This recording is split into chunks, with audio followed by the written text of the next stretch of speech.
Boss. Thank you. After some chaos sa bike, the chase is on. Thumbs up na lang kasi natatanaw ko na si Klang and si Ate Mitch. Second overall na ulit ako at this point. Pero yun, nahabol ako ni Ate Mitch. Kasi as always, palaban talaga siya. Boss, kuya.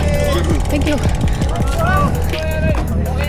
Okay na po talaga, pero wala na akong time magpahinga. Let's go. 3 pang gano'n. Tapos ito pa, sabi sa inyo palaban si Ate Mitch eh.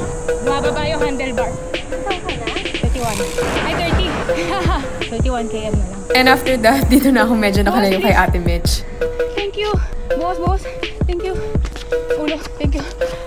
Pero syempre, hindi pa dyan natatapos. May isa pa akong kailangan habulin. Kasi I'd rather try and fail than wonder what could have happened. Kahit na sunod-sunod yung lusong at ahon na napakahirap, tinitiis ko. Hanggang sa paglabas ng New Clark, dun ko na siya nakita. And maybe that's why we chase. To see how far we're willing to go.